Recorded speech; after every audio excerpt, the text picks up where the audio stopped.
Oh, there you are. Well, good afternoon. This is Houndog Steve wishing you a very pleasant, if not damp, wet, nasty and cold afternoon.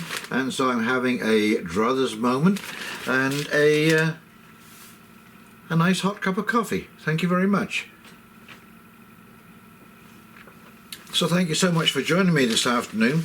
And I don't know about you, but when I look around right now, the news feed is just spiraling out of control. Everything that you see on the internet, whether it is on your email feed, your news feed through Hotmail, on YouTube, any social media that you're looking at is just absolutely sensationalized. The world is ending, no, it's beginning, we're all rising, Bitcoin's going to crash, no, it's going to go to the moon.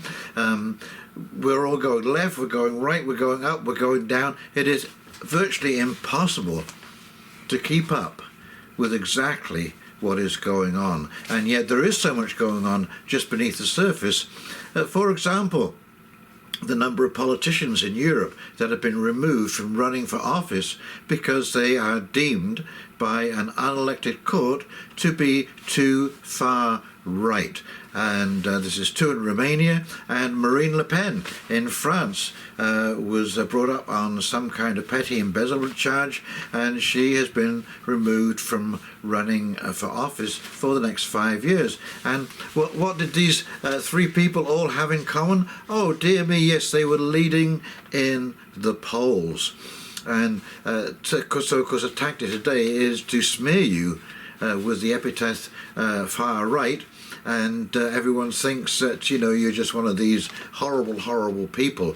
But although that may be true in some cases, in the vast majority of cases, like myself, for example, I mean, I used to be what we called a classic liberal. And now the left has moved so far to the left, it has given the appearance that I have moved to the right, when actually, you know, my political sentiments and my ideals are exactly the same as I was when I was a younger man.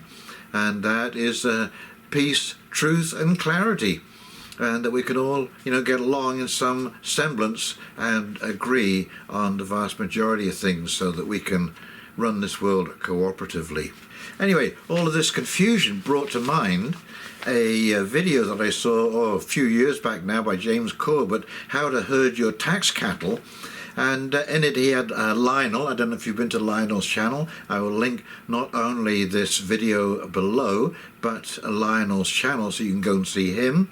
And basically Lionel has been brought on as the government's so-called psychiatrist, and what he would do if he were in charge of running the PSYOP.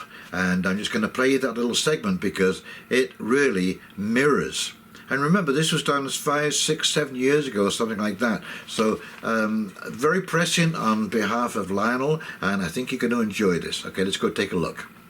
I want to be the psychologist general. I want to manipulate people's desires and thoughts. There's two ways, James, to get people through this, and B.F. Skinner taught us this: systematic, gradual habituation, conditioning, getting you used to something slowly. It's like, say, breaking a phobia. You know, there's the implosion therapy. Throw a snake in. Oh, you're afraid of snakes? Nah. You're afraid of drowning? Throw them in the pond. That doesn't work well. What it works better is when you gradually approach. Let's talk about a snake. Let's take a look at a picture of a snake. We'll go to the zoo, to a herpetarium. Maybe, and then eventually we'll do that. Something else that works even better. There's two ways. I could say, great, I can put the gizmos on them, but now I want to get really nasty with them. And I want them to basically put themselves in prison. I want them to imprison themselves. I want them to live, and I want to scare them. I don't want to use, like the great BBC documentary, The Power of Nightmares. I want to get them and frighten them. And whether it's ISIS or ISIL or IS or IQA or Al-Nusra, and I'm going to throw, as soon as they become conversant with one nefarious group of barbated, beheaders, I'm going to give them another one. I'm going to see how far I can take them. I'm going to take them to the airport, and I'm going to make them take their shoes off and put their shoes on. And I'm going to corral them. I'm going to blast them with backscatter ionizing radiation cancer tubes. I'm going to manhandle and feel up and basically sexually abuse people. See how far they'll go. And I will change the rules. I'll turn the lights on, turn them off. Just when you think it's daytime, it's not. It's not the Stockholm syndrome. I'm just going to habituate you. And it's called learned helplessness. So what I was getting to is, in all that insanity, I find that Druthers is a little bit of an antidote. You have no idea what reading a newspaper, it's so different from reading on a screen where there's many distractions. There's now often ads in the corner flashing or vying for your attention. You can read at the speed that you want to, and you're not straining your eyes. Now, all of the articles in Druthers are incredibly well researched, and all of the links are included in the article. Now, if you do want to see them online, the links in the articles are live, so that you can go and check the veracity of everything for yourself. But the story that I really like this week is the climate con is over. And this is a bit of an irony, because what they did was they used Grok 3, Elon Musk's AI, and they told it to take all of the climate data that was available on the internet today and to say whether or not categorically humans were responsible for the climate change, for the changing in the atmosphere. And of course they came back and said, well, no, of course not. It is to do with the sun, it is to do with the ocean currents, it's to do with volcanoes, whether on land or under sea, and absolutely nothing to do with human. And of course we know this because the climate's changed in the past when there's virtually no people around, and certainly no industry as far as we know. So anyway, I thought, but the funny little irony is, you see, the AI is the tool of the elites. And I've got just a love of irony when things backfire on them, because AI now is able to collate information in a way that was never able before. And so, things that, it's not in a bubble, so to speak. Anyway, I thought that was very, very interesting. But today, I wanted to do a little bit from the Absurdity Observer and read you some of the absurdities taking place in our world today. And I'm going to do that, and because I've ranted on a little bit, I'll just come back and do a very quick wrap-up. Okie dokie, here we go. The Absurdity Observer. Some of the most absurd things that have happened in recent weeks. Moderna has been fined for luring children into CV inoculation trials with teddy bears.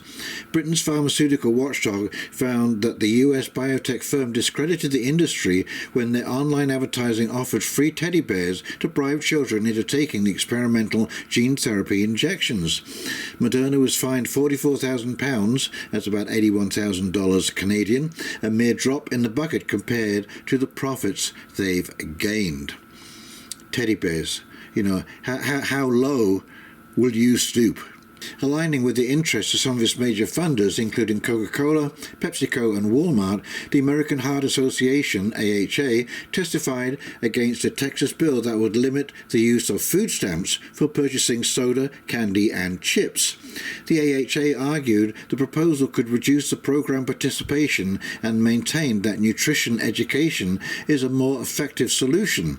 During the hearing, Walmart also voiced its opposition to the bill. Well, I guess not. Those are your biggest profit margin items in the supermarket. A startling new study predicts that about 60% of adults and a third of children worldwide will be overweight or obese by 2050. The article published in The Lancet also noted that the prevalence of obesity more than doubled worldwide between 1990 and 2021, in both men from 5.8% to 14.8% and women from 10.2% to 20.8%. Well, there's no doubt about it. When you look around, when you go into a mall or even walk down a busy street, you can certainly see that there are a lot of people who are struggling with weight issues. A major study published in the Oxford Academic Journal of Sexual Medicine, Lewis et al., raises serious concerns about the mental health outcomes of individuals who undergo sex change surgeries. Drawing on data from over 107,000 patients diagnosed with gender dysphoria, the research found that those who opted for surgical intervention faced slightly higher rates of mental health issues compared to those who did not. These findings challenge the prevailing narrative that so-called gender-affirming surgeries improve mental well-being. And I think there's certainly a lot of people now who may be wondering why they chose that path because, well, you know, it's a decision that you cannot undo. And, yes, very difficult situation. In a sweeping nationwide crackdown, dozens of police teams across Germany raided the homes of social media users last month, targeting them for so-called harmful online speech. Under Germany's expansive hate speech laws, content deemed insulting, misleading or inciting, even satire or reposted material can be treated as a criminal offence.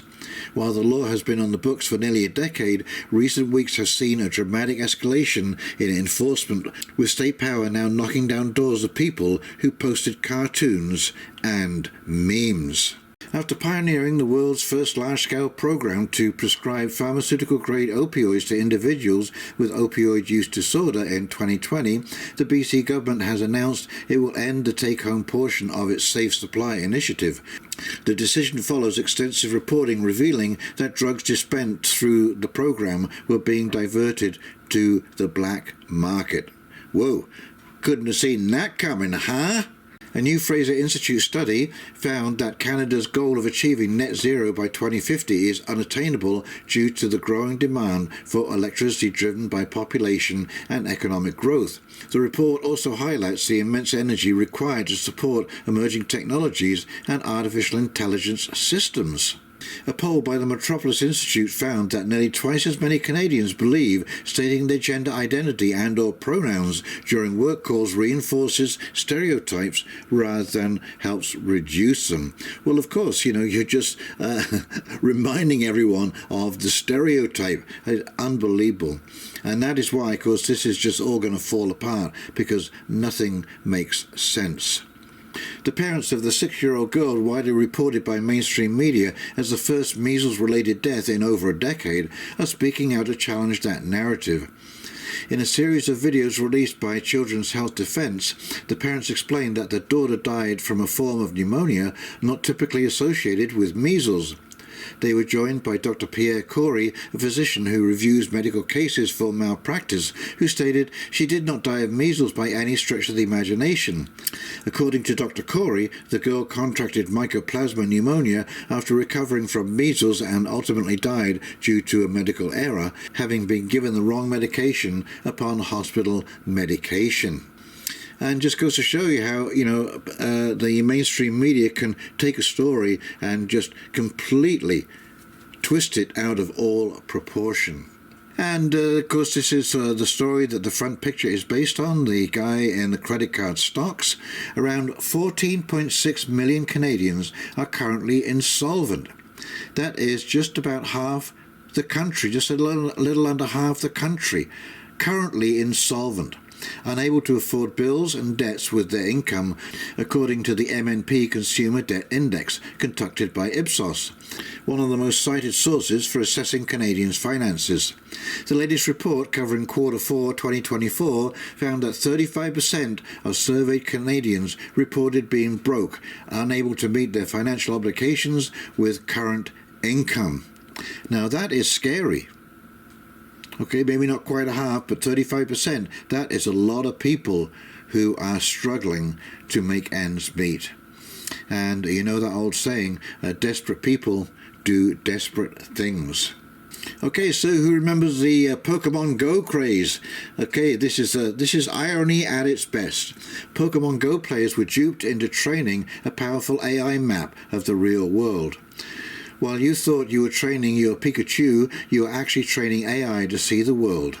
In a recent blog post, the game's developer, Niantic, announced that it is constructing what it calls a large geospatial model, LGM, from users' cameras, capturing high-resolution, GPS-tagged images of real-world locations.